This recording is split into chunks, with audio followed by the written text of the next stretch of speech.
past this. I'm a real leadership geek, honestly. I've spent my whole career reading books and chatting to people. I just find the whole thing and the announcement, the way it's been announced, bizarre. If you could move away from a model where teachers are so intensely focused.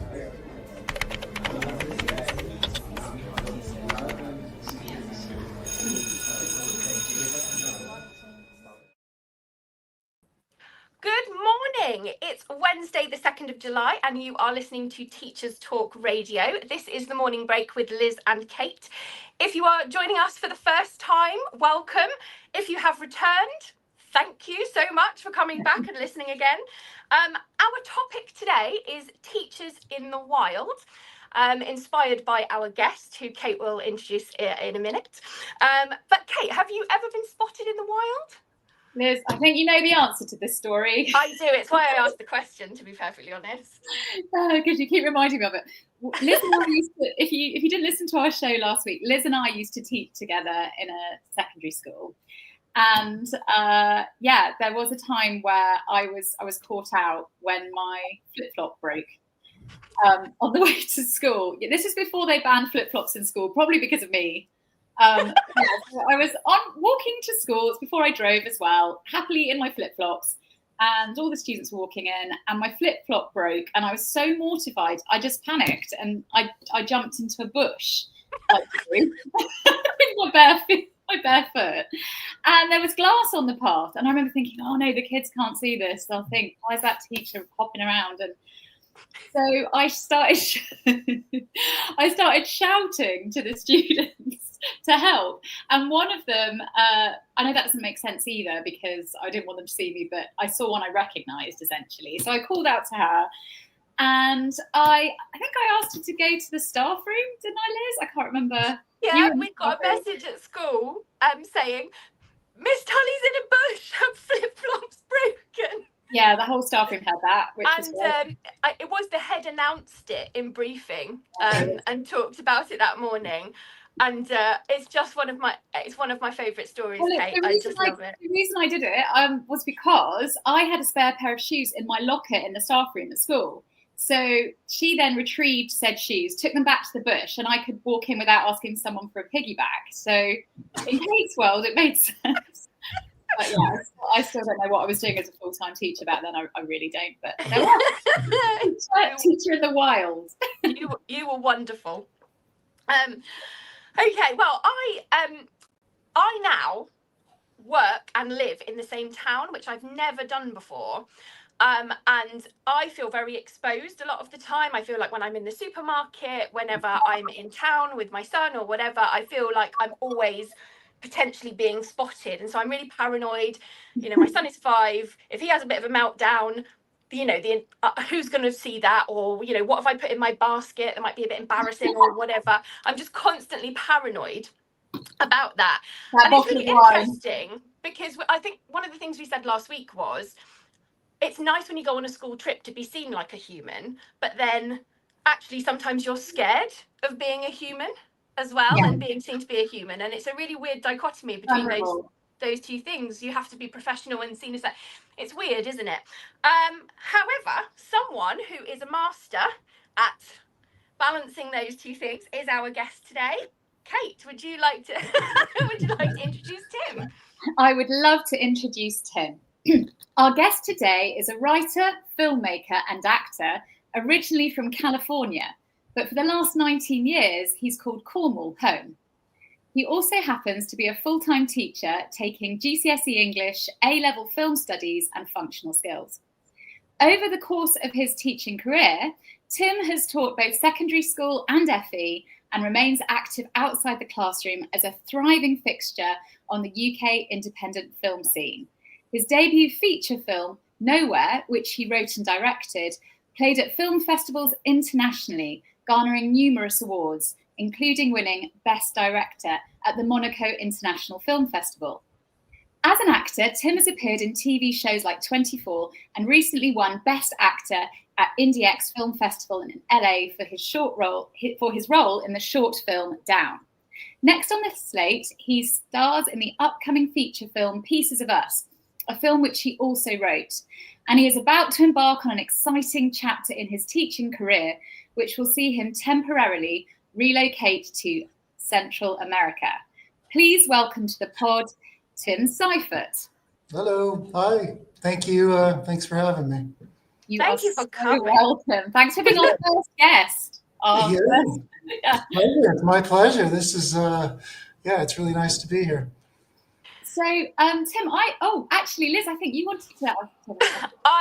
So since I've known Tim was coming on, I'm so bowled over by what you've done, and I'm just interested, with all of those additional things that you do, how on earth do you find time to teach in amongst all of that? It's incredible.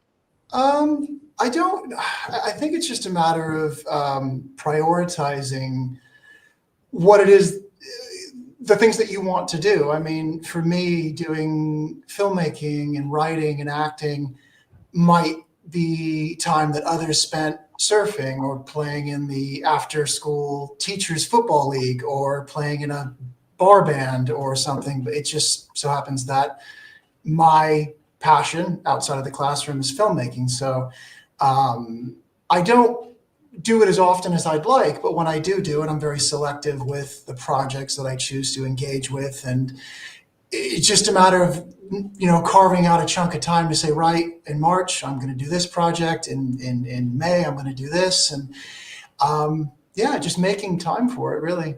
But Tim, you said about not surfing and things, but I'm pretty sure, as a friend of yours on Facebook, that your family is pretty active. Like, don't you go, I remember you, didn't you tell me you go running and collect green sea glass each time you run before you write? Or was that something? That's something that I put into one of my films, but I do all of those things. I don't necessarily think yoga. I always do. Yeah, with your family. It's so I run, but running's my sort of morning exercise. So I either start the day with a little run or some yoga. But that's just as teachers, we need an outlet. We need to keep that's more to just keep the head tight and keep our sanity. How did you get up to do that? You want a specific time? 5:1. About just before 6. Okay. Before the kids get up, go for a run, come back, put the coffee on, and spend a little time with my girls before I have to go to work. That's so disciplined. I feel I need to up my game with writing schedule.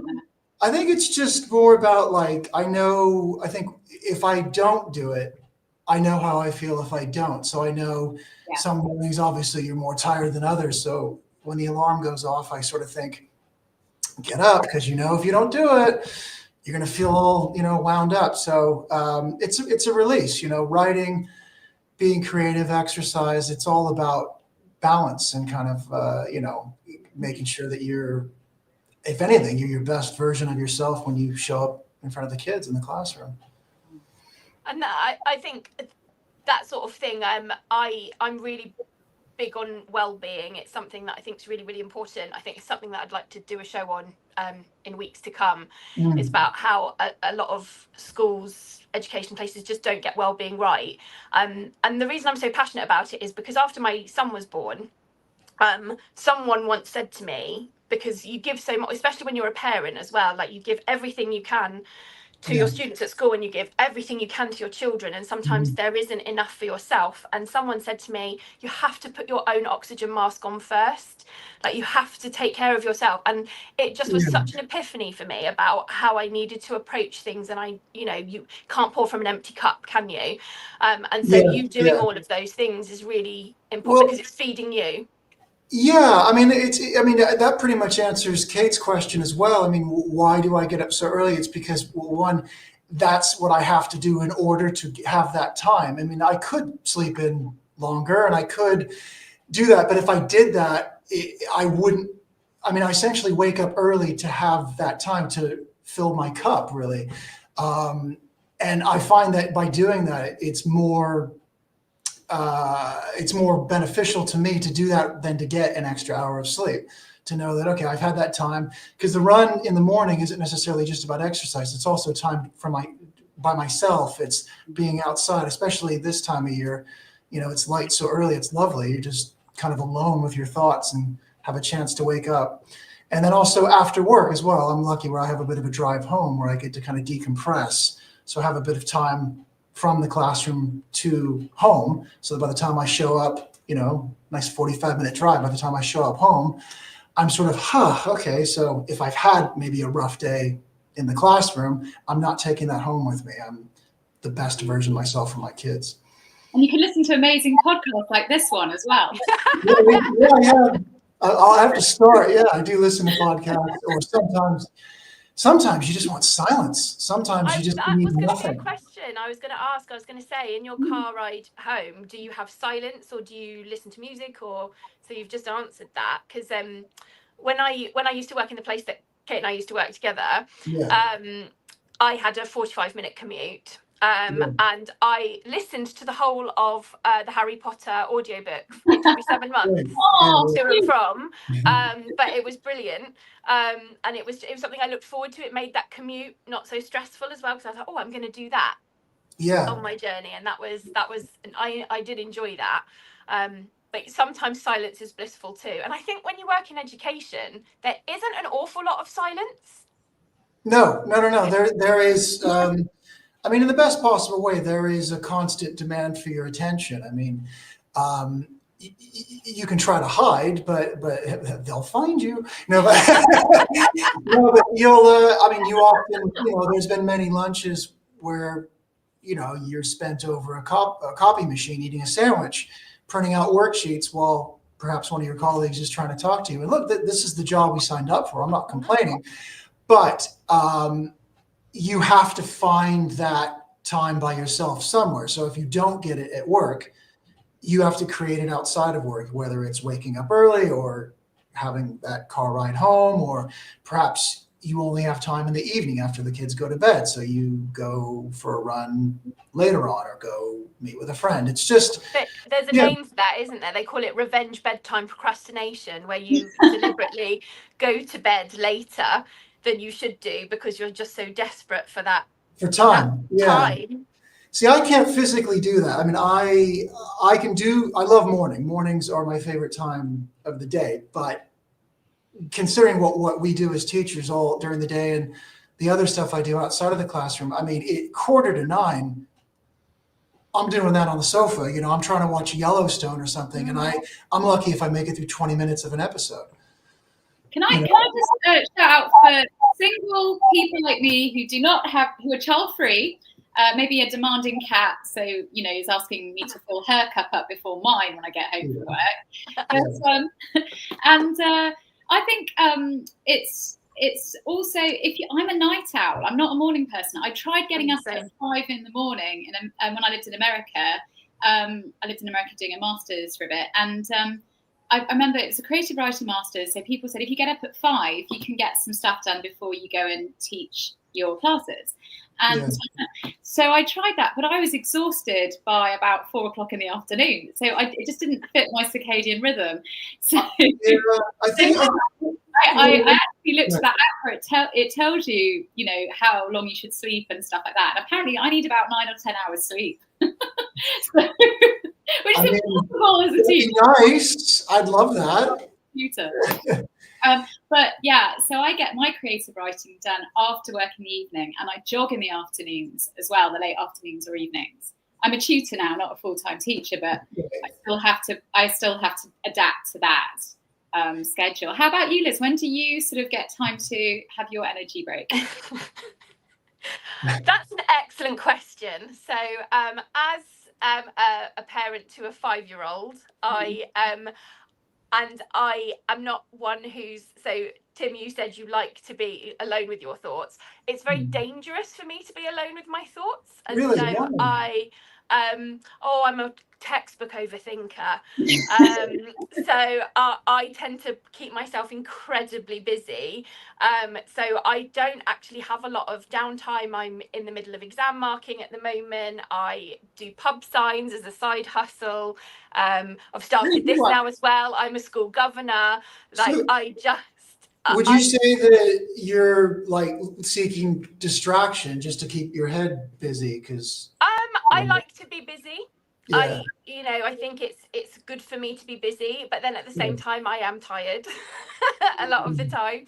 I don't have I always say my son is my hobby because I love, doing things with him, taking him places, having experiences with him, like that's and I said to Kate yesterday, like, he's only going to be this age once. I'm never going to get that time again. And so I plow a lot of my energy into his childhood and creating magic for him and doing all those sorts of things. Like I feel really strongly about that. So that's, that tends to be, it's not downtime as such, but it's what I spend my my spare time doing. And I feel like I'm in the supermarket a lot as well.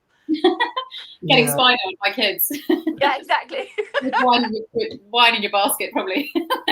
Yeah, I mean, kids are, I mean, they're amazing. They're, to me, it's like, I look forward to going home to them every day and hearing about their day and watching them just discover the world and just some of the things they say. You're like, oh my God, I can't, like the questions they ask. It's just, to me, it's like, I'm lucky because no matter what kind of day I have at work, the moment one of my daughters just goes, Daddy, and says one of her random things to me, it's like, okay, all that stuff that I just went through, it's gone. Like it's just, it's instant medicine, and it's lovely. So I know what you're saying.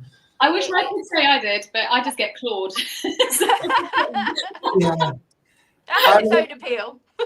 Yeah. We have a cat too, and he sees me as the feeder. The cat will see one person. I mean, you say you live by yourself, Kate. Yeah. So obviously there's no other person to look to, but out of the four of us in the house, I'm the feeder. So apparently he's fine as soon as he hears my key in the door, and he's a grumpy old middle-aged cat. And I'm like, he goes berserk. And I'm just like, was he doing this 10 seconds ago? My wife says, no, just when you come home. And he goes psycho until I dump his food in his bowl, and then. So I'm the feeder, so I get the cat as well. You should write a film called The Feeder, which so does teaching inspire any of your? Right, actually, I remember reading a film script you sent once, and it was about how your teaching role inspiring. No, it was you were writing about a teacher, weren't you? Well, so my the first film I wrote and directed, the main character is a supply teacher. That's right, yeah.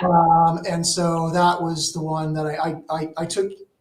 A lot of people watch it and they think it's like a documentary on me. Wait, is that you? When did you do that? And I'm like, well, it's not like a biopic. Inspired by, not Inspired by. I've just taken more of like observations through my lens as an American in Cornwall. And so, so I took my experience, which was pretty largely based on my NQT year, actually, which we all know is if you make it through your NQT year, you should get a medal. So I took a lot of sort of the sort of challenges and the stresses of my first year of teaching and infused that into a story about a supply teacher who was American in Cornwall. So you add the kind of fish out of water element. And the main sort of situation is he gets a long-term supply contract, and all of a sudden the school gets hit with an Ofsted inspection. But he's going through his own sort of personal crisis. So the kind of inspection is almost secondary to his sort of existential stuff, which doesn't quite bode well with his superiors and whatnot. They're going to love it. Yeah, so that's sort of the story behind that. Did you in America? Do they have an equivalent of Ofsted? Is there? Yeah. God, people watching this are probably going to be screaming at the screen because I actually didn't become a teacher until I came to England. This is my second career, so I was well into my late 30s when I became a teacher. So my last experience with the American education system, I think Clinton was president. So, I imagine. Yeah. So you can look it up on IMDb. I'm not hiding it. It was a different time back then. Yeah. But yeah, I mean, I imagine they do. I know that like public schools are sort of governed by the state, and then you have private schools which have their own. But no, I mean, when I first came to the UK, and my first intro into the education system was I was a TA, and I didn't even know what a GCSE was. I went and worked at a school as a TA, and I often joked with my wife. I'm like, she's a teacher, so she was a teacher before me. I said, teachers talk in acronyms, and I don't know what the hell they're talking about. So many. Yeah, they're like, when we need to get your GCSE so you can go on to your A level and all this. And it's all your own QT, the QTS. Yeah, make sure you get your QTS or PGCE. It's so funny. When I became a governor, they give you, because lots of governors aren't teachers. I'm in quite a different, because I'm a parent governor, but obviously I've got my teacher hat on as well. They give you, it's almost an entire booklet of the acronyms for people coming, because, and when you work in it, I don't think you really realise just how many there are, and it is like another language. It's completely bizarre. I didn't know. I did a lot of nodding and smiling. I just was like, make sure. I'm like, no problem. Yep, I'll do that. No problem. Fine. Yeah. Back to your film, though. Did you find that that were you at all nervous about writing about education in the UK, living in the UK, and how that might be perceived? Did you feel vulnerable doing that? Where's the line in terms of content, do you feel, as well? That's a really good question. I think when I started to write it, I started to write it first as just straight narrative prose. I wasn't writing it necessarily as a screenplay. I was just sort of almost like writing it, maybe potentially doing it as a novel. And then I started to see it cinematically, and I then just sort of scrapped that and started to write it as a screenplay, just because I can see how one scene bled into the next.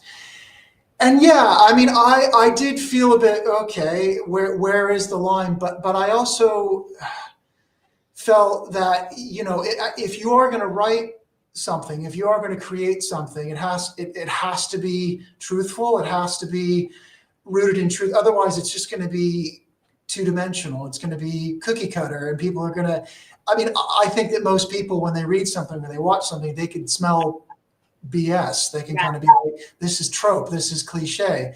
So in order for it to resonate, and I didn't care if it resonated with 3 people, but I wanted those 3 people to go, yes, I know what this guy's going through. But there's truth and there's risk. I mean, the risk of that, though, you know, as a teacher, you're a role model, aren't you? And how far do you go with that sort of vulnerability? But I mean, it's a fictional character, so it's not like I'm saying this is me. I'm telling a story, you know. So there is a detachment. It's fictional, and it's essentially, you know, I'm making a story. It needs to be dramatic. It needs to have conflict, and it needs to have certain things exaggerated because, you know, for dramatic effect. But yeah, I mean, I was aware that most people would start drawing parallels because the main character is American. He is a teacher. He lives in Cornwall, but it isn't me. It's not. It's just something that I knew how to write, because, like, you know, if I were a doctor, I would have made the main character a doctor. Or if I were a mechanic, I would have made. So they say write what you know. So I say, well, I could write a scene about 2 teachers talking. I can write a scene with a guy talking to a room full of students, because I do that every day. So yeah, I wrote from my experience, but I like to feel that I'm still able to detach myself from it and stand behind the fact that it's fiction. And plus it's not like it's, you know, I made Human Centipede or something. It's not like it's just a little. The teacher centipede would be a horrible idea. You were telling your story, Liz, about the line. Wasn't there a teacher Oh my gosh! So yeah, one of You'll love the things I saw in recent news was that there was a teacher who's recently been struck off because she was found having a side hustle on OnlyFans, unfortunately by her teenage students, who then shared pictures around and all sorts. And like as a teacher, that would be a nightmare. But I'm gonna say that is the line. How much did she earn? Well, yeah. I mean, Sorry, just out of interest. Well, it did turn my head because she earned 60,000 in a month. It said, and I was like, oh, why am I slugging myself to death marking exam papers? I mean, What? Oh my goodness. my stuff so much tends to be more about like grief and overcoming loss. So even though the characters are teachers, they're sort of dealing with universal themes. So a lot of my stuff is about like relationships or about dealing with loss, repressed grief. So I'll quite happily stand by those stories because I think that they're useful to some people. Yeah. So, yeah. It's important. You've got messages you want to get out there as well, you know. Well, I think good. Oh no, I was just going to say, I think education as a sort of almost a setting for telling stories is quite universal in itself, isn't it? Because even if you haven't been a teacher, you've been to school, you know, you've got people coming from all sorts of different environments who are experiencing things. And, you know, when you think about a classroom and all the different home lives those young people are coming from and what they're experiencing and what they know. And I think particularly in Britain, where we're a very multicultural society, you know, people have got stories everywhere. And I think having education as a setting for art, it makes it almost more open to a lot of people. I think that's why Adolescence as a series was quite powerful, because it was so heavily based in young people in school and what was going on there. So I think it's, you know, obviously, like you say, you're writing what you know, but also it does enable you to appeal to a lot of people. I mean, it just so happens that the things that stoke me, the things that excite me, tend to be just you know, human stories. Like I mean, I grew up in the 90s, so I was very heavily influenced by like the kind of boom of the American indie cinema. So like Kevin Smith and Richard Linklater, and a lot of those guys just made films about people hanging out in a corner of a liquor store, drinking beer, talking about their girlfriends. And I mean, to me, I'm like, yes, please. I love films like that. But maybe people of this generation might be like, this movie's about nothing. Whereas I go, yes, exactly. Isn't it great? Dialogue, okay? There's a lot to be said for observational things, though, like comedians and things like that. I think the funniest ones are the ones who expose the humor in our everyday lives, just those kind of everyday interactions. Like they, you know, I follow a lot of things on social media that's about, you know, silly kind of Britishisms that we have, and you don't realize how ridiculous they are until they're pointed out to you. Like, that is, why do we do that? That's so weird. I have a funny story about misunderstanding Britishisms during my PGCE years. So I was teaching a year 7 English class. This is when I was a trainee teacher, and I was still relatively, you know, fresh off the boat in this country. And you know, so I was teaching, and a student raised his hand, and he said, "Sir, do you have a rubber I can use?" And I paused, and I said, "Keep in mind, this is a year 7 class." And I said, excuse me, like my throat skipped a little bit, and he said, "Yeah, I need a rubber." And I sort of went, okay. And as I was sitting there, the TA came over with this sort of knowing look and handed him what I know to be an eraser. And I went, oh, mental note. Eraser, rubber, eraser. Got it. Okay, because that means something very different where I come from. So I was a bit shocked to get that request. I'm imagining the silence, that beat that followed that question. Like, I'm sorry. What did you just ask me for? Did you think he was playing a prank on you? Did you think he was? I didn't have time to even draw picture, but it was. I mean, a lot of times those cultural understandings you can use them in the lesson, like because the kids, the students are curious. When I teach, and I've been here long enough, I do anglify. I say aluminium instead of aluminum, and I say trachea instead of trachea. I do flip the switch.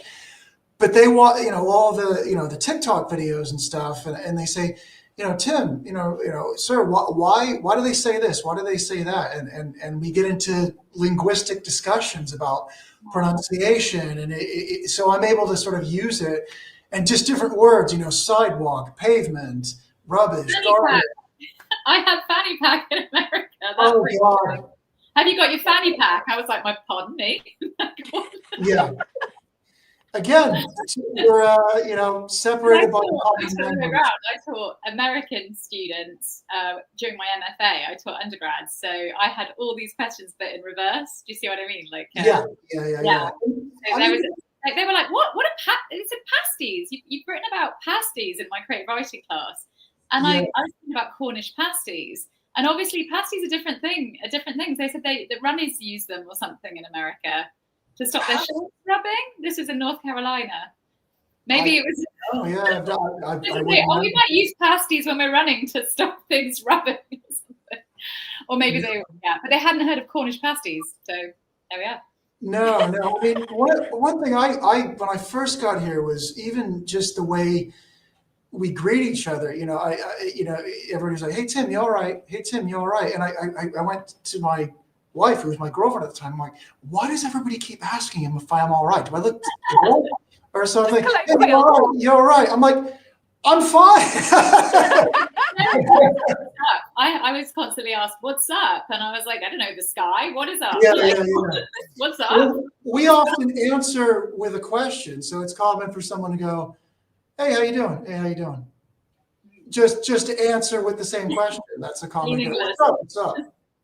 Or just sup. Are you excited to go back and you're homeschooling? Are you in America? What's your plan? Well, no, we're going to Central America. So I haven't even made obviously work and everything knows, but and our friends know. But yeah, so we're end of this month. We are going. Essentially, my wife and I are taking a career break, and we're taking our children out of traditional education, and we are going to do sort of a hybrid of world schooling / homeschooling as we travel through Central America. So we're looking at Guatemala, which is where we're going to begin, go to Costa Rica, Nicaragua, Honduras, possibly Mexico, but that's still up in the air. Just because we want something a little different. The girls' age right now, it's sort of, they're at the age now, 8 and 10, that if we were to do this, the door is open now. Whereas when they're older, they're going to be a little more reluctant to want to be away from their friends, and obviously when they get into GCSEs and things like that. So we're just pressing pause and getting out of here. So teachers really interesting. You are definitely a teacher in the wild. It's really interesting because obviously I think homeschooling, home education is massively on the rise now. I've seen such an increase in emails within my school of so-and-so's coming off roll, they are to be home educated. So-and-so's coming off roll, they're to be home educated, more so than ever before. And I think obviously because you both work in education, you've taken this decision, and you know, it does sound like an incredible experience. We said about it in our last broadcast. We talked about life outside the classroom, and there's so much to be learned outside the classroom, as you know. And with you both being teachers, you can kind of still keep that formal education ticking over as well in the background. So what an experience. I do admire you greatly for doing it. Yeah, there's definitely a nice cocktail of excitement and nerves going right now, but we feel that this is the right thing to do. I mean, we've been talking about it for a long time. I think I can probably even go back to like lockdown, you know, when we first started looking into doing something like this. But I think it's one of those things where it's not as crazy as it sounds. And I think, we've been saving and planning for it, and we're excited. I mean, we want the girls to obviously see the world, develop language skills, just kind of develop a little bit of, confidence, but also really it's just about spending unhurried time together as a family, kind of on our terms, and being able to just be a foursome and carve out our own itinerary, because we have no firm itinerary. We have no set schedule. We actually don't have anything beyond a month actually planned.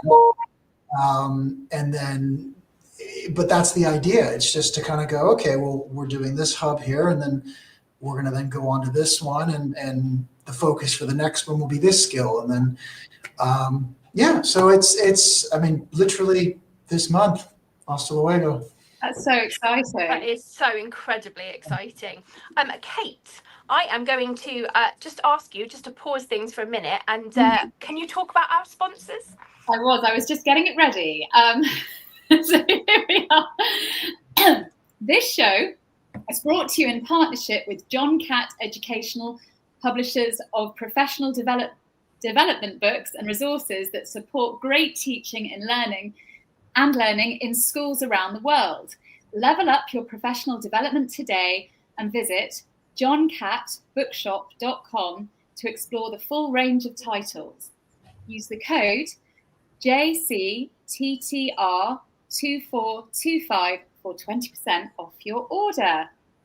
And if you're looking for another great educational podcast, check out Chalk and Talk with Anna Stoke. Anna is a passionate advocate for evidence-based math education for students of all ages. On her podcast, she talks about everything from effective teaching methods and how-to guides for teaching math facts to tips for evaluating research shows claims. Anna brings on top-notch guests, educators, researchers, and policymakers, and discusses issues that directly impact teachers and students. Chalk and Talk is for anyone interested in education. Find it wherever you get your podcasts. And have you subscribed to our weekly newsletter yet? It's called Soundbites and Insights, and it's delivered to 10,000 educators every week. It contains a curated selection of 4 standout TTR shows. We made the last one, very proud, from the week, including exclusive discounts, exclusive offers from our sponsors. Sign up on our website at ttradio.org/newsletter. Right, okay. Kate, you do interesting things outside of teaching as well, don't you? Your extra work, I mean, Doc Martin and all sorts you've done, haven't you? Well, that was accidental because, in a way, when I came down to Cornwall, I was a supply teacher, and I saw an advert on a popular social media site just saying, would I like to be, it just said, who wants to be in Poldark? And I've never been in Poldark, but I applied to that one. And a year later, randomly got a message at 7 a.m. from a lady that runs an extras agency here. And so I started being an extra. But I was actually inspired by Tim as well, because I was working in a sixth form college with Tim. And he told me that he did extra work, and I was so impressed. And you were on Poldark as an extra, weren't you, Tim? I was also in Poldark. I'm one of the...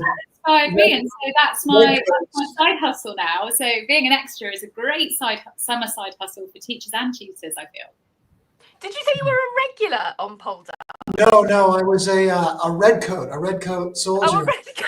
Weirdly enough, I was dressed as a redcoat on the 4th of July, and I sent a selfie to my dad, and he nearly burst into tears. Oh. No, not exactly.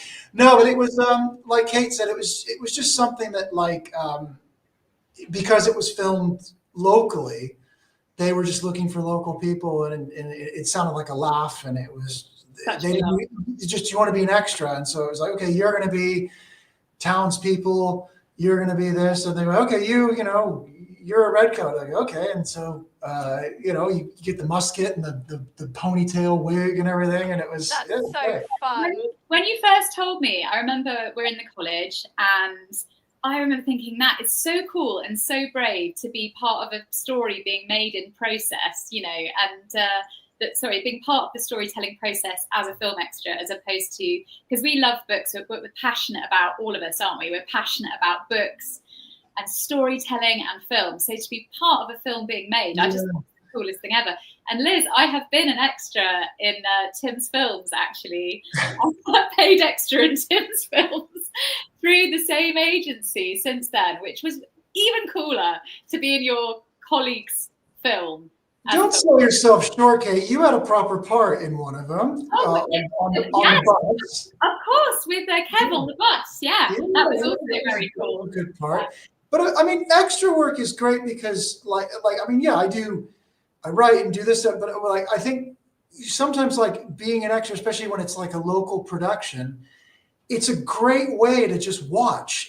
Like, it's just, if something's just being filmed down the road, I'll be like, yeah, I'll go be an extra just for the opportunity to just sit and eavesdrop and watch and see all the moving parts. It's a learning opportunity. It's not like it's extra. No, I mean, go do it because you get the best thing in the house. You just sit back, you don't really interact with anybody, and you just go, okay, what's the camera department doing? Oh, okay. Oh, the director's talking to the main actor. That's cool. Okay, and you just sort of get to be a bit of a fly on the wall. So behind the scenes. Doing lots of filming. Oh, sorry. Yes. We're both so excited to ask you questions. You go first. No, I was just thought there's a lot of filming that happens around our area because we're really near Bourne Woods, and there's so many things that are filmed over at Bourne Woods. But they're constantly, because there's filming going on, because you get those little pink pink arrows. That point, and you're like, "Ooh, what's that for?" And they use a lot of our area. I came home from work once, and it was, oh my gosh, I had such a long day, and I used to live in flats, and I came home from work and checked my post box. I lived on the 5th floor, and our post box was behind like a glass door that looked out onto our courtyard, and I thought I was going mad, but there were huge lights, and there was like a you call it a dolly like track where the camera went, and I was like, what is going on out there? So like, couldn't put my face up to the glass going, what on earth? Hadn't had any notification about it or anything. Thought, okay, whatever. There was a taxi in the courtyard and everything. Went upstairs, went onto my balcony to have a proper nose and see what was going on, and it was Nick Frost was filming a bit of Cuban Fury in it. Oh, wow. My flat is in Cuban Fury for like half a second. Awesome. And they were there all evening just filming this bit where he gets out of a taxi. That was it. And they were there the entire time, just getting shot after shot after shot after shot.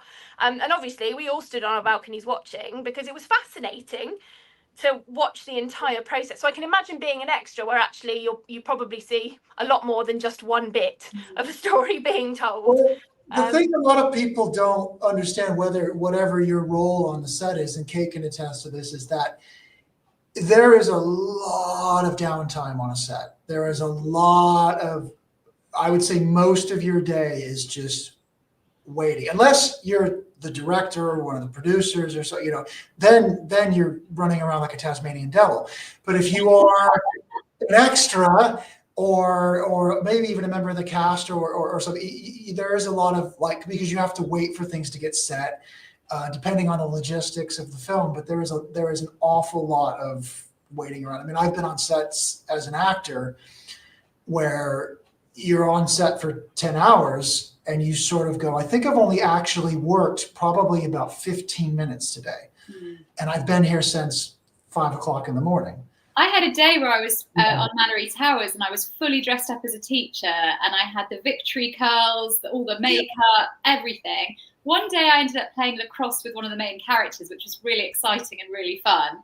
But then another day I was literally dressed up like that all day in the heat and not used at all. But it was great because you can chat to other extras, you can, read a book, You can play cards, and there's always food and drink and coffee and tea.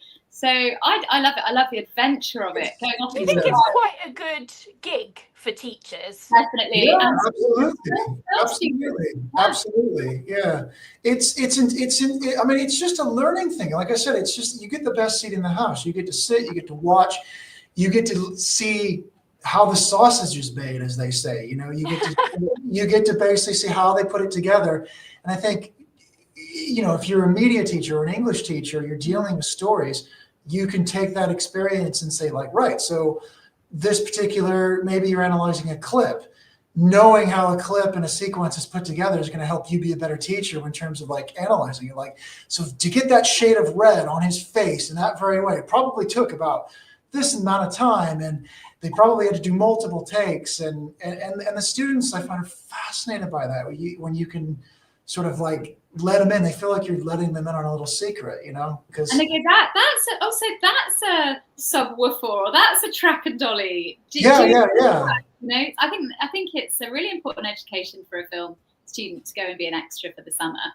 Yeah, students, teachers, and I think, like you say, I'm sure you both do as well, I use real life examples in the classroom all the time. I think it's so important when you're trying to make something understandable. And I think as an English teacher, like, certainly that lends itself better to it than anything else, because I'll often say, I make a lot of Friends references, actually. I'm just like, you know that episode of Friends where that happens? But do they know now? Because I've done that and they've gone, what's that? Oh God, don't tell me. I've had a harsh realization that my references are so outdated. I think when I was teaching, I made, like, in the same week a reference to David Lee Roth, Burt Reynolds, and Kenny Rogers. And you want to talk about tumbleweeds? You want to talk about just dead silence? I'm like, Kenny Rogers, right? You got to know when to hold him. It's just nothing. I'm beginning to get that stuff I really didn't think was that old school. You know, have you got that, Liz? Yeah, I had a really funny experience. Like, I know which kids I'm going to get along with by, like, their popular culture references and the things they make. So there was a kid a few years ago who went, Miss, you've got to watch this new thing. It's called 40 Towers. Have you seen it? I may have heard of it. I'm like, I might have seen it a time or two. It's great, isn't it? Yeah. So, hey, sir, have you seen this really old movie called Alien? It's That's my favorite movie. I may have heard of it. Yeah. It was quite big when I was younger. Yeah, we're watching a retro movie, The Goonies, tonight. Oh no. Well, even showing the Baz Luhrmann Romeo and Juliet now, like, they're like, when was this made, Miss? And you say it was 1996. I'm like, oh, that's well old. I'm like, okay, shh. Yeah, don't get me started on the Zeffirelli version. I'll be like, that was Oh, Luhrmann just totally eclipsed that one, though. Yeah. It's a very accessible text, though. I mean, it still holds up because I think it's just the way it's shot. It's very fast paced. It's got the track, and I still think it's a good text to use for that. Yeah. I love Tybalt in that film. You know. Oh, that's John Leguizamo, isn't it? Yeah. Yeah, peace. I hate the word. Yeah. We're using it at the moment. I'm teaching Romeo and Juliet at the moment, and they're just so bought into it. They absolutely love the story, because we're talking about it in according to Blame. So we've done the whole thing according to Blame, and they just, the way that it's shifting, and they're looking at the nuances of that, and it's really, really, and they're so desperate to watch, because I only use clips. They're so desperate to watch the whole thing. And I'm like, and we've got to finish it first. Let us finish it. Let us know it. Then you can watch it. They always go nuts because when we do the text, I then say, oh, and by the way, this all took place over 3 days. Yeah. And they're like, what? I'm like, yeah, they met, they married, they died. Everybody fight. Yeah, 3 days. It's basically a hell of a weekend. And at the beginning of the first day, Romeo was in love with somebody else. Yeah. And then, forget Rosalind. Rosalind who? Yeah, exactly. Marry He a goes Juliet to by that. the next day, whatever. Yeah. Oh my gosh. Yeah, I think we're lucky with the subject that we teach that it's easy. Oh, I mean, it's really difficult to know, isn't it? I suppose history, geography will probably lend themselves to that as well, kind of real life examples, or in the news or things like that. You can make those real life 12 years examples. a slave, I think they use, don't they, in history and things like that. Yeah. Yeah, it is. It's really good. So children can go onto film sets as extras too, can they? As well, so students can have them. But not in school time, kids, if you're listening. No. Summer holiday. Well, not teachers either. We can't get time off for it. That was going back to your first question. It's like you have to Schedules. be selective. So it's like it's we're talking about like a short film that we film on the weekends or during term breaks. We are blessed with having generous summers, and I've been lucky where the two sort of feature films that I wrote, the people who I've produced it with were accommodating, saying, "When's your summer break?" And I say, "Well, it's July." Great, we're filming in July. So it's just about, like I said, like people see they might see the work and be like, "When the heck did you do that?" I'm like, "Summer," because I didn't have a choice. I had to do it in the summer, or one of the weeks in Easter break, or that was just a short film that we filmed on several weekends, even though the whole thing takes place in 24 hours. That was 3 different Saturdays. Kate, you saw Down. Down was filmed over a year in various stages, even though it's a film that's set in 24 hours. It took a whole year at various, because it was about people's availability. And I just wanted to tell Liz, because I haven't told Liz about. Do you remember the scene where we had to jump on a bus? It was a real bus. Go ahead. Yeah. I couldn't remember. So Tim asked if my friend, another extra friend, Kev, and I could be on a bus scene, in a scene with a bus. And didn't we just go and get a real bus, and we had all the filming kit and the paraphernalia? And I was thinking, I don't think we should take that weapon with us on the bus, even if it's a prop. No. We were waiting for the bus. But we had to actually wait for the schedule. Yeah, and we were like, it should be here now. It should be and then here. there was no bus. There was no 15 bus. minutes. No bus. 15 minutes passed, and we're like, okay, well, back to the drawing board. As we're walking away, the bus is like, yeah. We're like, go. And we're sprinting onto the bus. And then we had to run for a bus with all the kit, and it was so much fun. It was like being a kid. It was like being in the Goonies. Like, talk about teaching the world. Running down the street with all the film kit, jumping on the bus. It was amazing. Low budget filmmaking, it's the best. Low budget filmmaking at its finest. Yeah, one of my favorite days. Do you find, Tim, obviously, so if you're filming over the holiday periods and things like that, so are you then finding your time for your writing, your planning and everything in amongst marking, parents' evenings, obviously that there is a huge demand on your time with teaching. So how do you work it all round? How do you make it work? First of all, having very realistic expectations of yourself. Okay, so the whole notion of being like, right, I'm going to write a screenplay in 2 weeks. No, you're not. Yeah. It's about instead looking at it as drops in the bucket, saying, right, I have a lunch break here, and for 15 minutes, I'm just going to write this paragraph. Or, okay, maybe tonight, instead of watching 20 minutes of TV, I'm going to crack open the laptop and write this. And so it really is about drops in the bucket, because we don't have the luxury of, waking up and, having a cup of coffee and sitting down in front of the keyboard and looking out the window at the birds. We don't get to do that. For English teachers, that's the dream, though, isn't it? Like, I want to be a novelist. I want to sit and I just want to write all day. Like, years ago, I had a dream of dropping everything, going to live in Paris, writing in pavement cafes, Liz, we will do that one day. Being in Gertrude Stein's salon with Hemingway, and maybe when we're 90, we're like, hello. I finally have time now. Now that all of us grown up, Liz, we can go and No, but I think obviously, when you write a story or make a film or you do a painting or do a song, people of course see the the end result, and they might not like it. They might like it, but they see the finished result and they go, well, how did you have time to do that? And it's like, well, it wasn't made the way that maybe somebody who's a full-time artist gets to do it. But yeah, to me, writing is fun. It's like, to me, it's like a surfer. Like when the surf's on, they're grabbing their board and they're going because surf's on. Like, hey, you want to hang out? No, I'm going to go.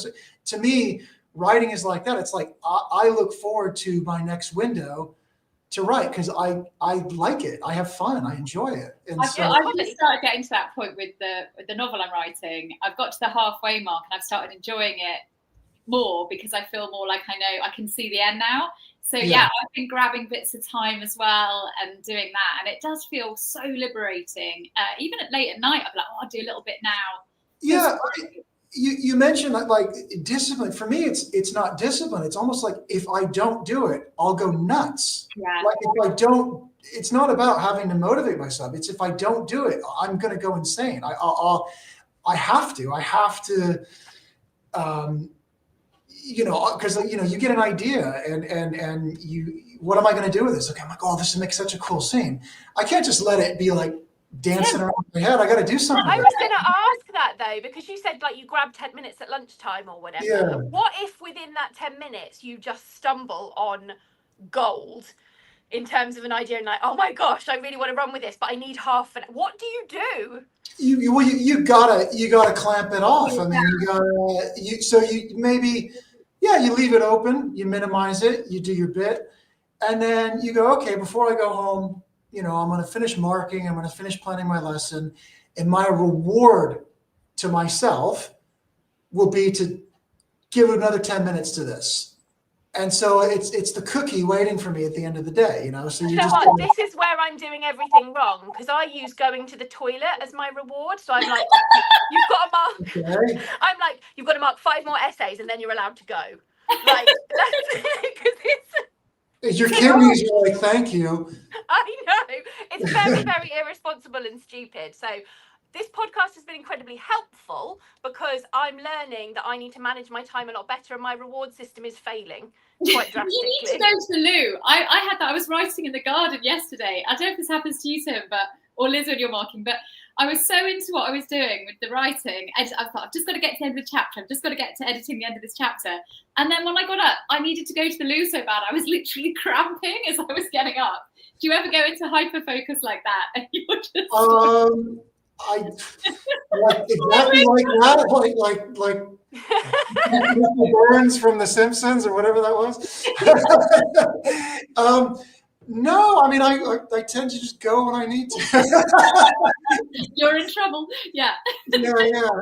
I think I just, I think I just have very, like I said, very realistic expectations. I mean, obviously you get into the flow and it is frustrating to have to stop, but it is what it is. I mean, I have kids, I have a full-time job, I have responsibilities at home. So I think I know that every time I do sit down to write, I kind of have the understanding that it might get taken away from me, and that's fine because that's life. It's like, I chose to be a teacher. I chose to have kids. I chose to have a house with responsibilities. So you just have to go, okay, here's my window. I'm going to give it a shot.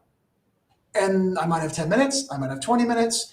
I might have the odd weekend day where I'll get to actually sit down for a half hour. One thing I was blessed with was I got a writing commission, and my wife was generous enough to say, right, okay, they went to my in-laws for a couple of days. And because it was a commission, I got to actually sit down and have some time carved out to work. And it was interesting because I've never actually been able to do that. Everything I've ever written has always been kind of like, just juggling other stuff. So that was my first experience with, Tully as well. Your wife, she's also very active in her role, isn't she? Do you want very active, yeah. We're running out of time, but if you've got I was just looking at the time and thinking, oh my gosh. thank you, Tim, so much for coming on. It's been an absolute joy to talk to you and learn. And I've learned about how I need to organise my time better and to prioritise things as you do. You spoke very eloquently and very persuasively about it. So thank you so much. Before we close, just got to have another word from our sponsors very, very quickly. So just to remind you that you can subscribe to our weekly newsletter. It's called Soundbites and Insights. It's delivered to 10,000 educators a week, and it contains a curated selection of 4 standout TTR shows from the week, exclusive discounts and exclusive offers from our sponsors. Sign up on the website at ttradio.org/newsletter. And this show is brought to you in partnership with John Catt Educational, publishers of professional development books and resources that support great teaching and learning in schools around the world. Level up your professional development today and visit johncattbookshop.com to explore the full range of titles and use code JCTTR2425 for 20% off your order. Thank you so much. I've thoroughly enjoyed the last hour. Me Thank too. you. Thank you so Come much back, for having Tim. me. We'd love to talk to you Come again. back. Great. And talking of Charlie, you know, Charlie's doing so much as well. So That's a whole, that you can have a whole episode with her. She has quite a lot to say. or you can both come on together. Marvellous. Thank you for having me, guys. I had a lot of fun. Thank you so much. Thanks, everyone. Thanks, We'll see you again Tim. in a couple of weeks. Bye-bye. Bye. Bye bye. We finished.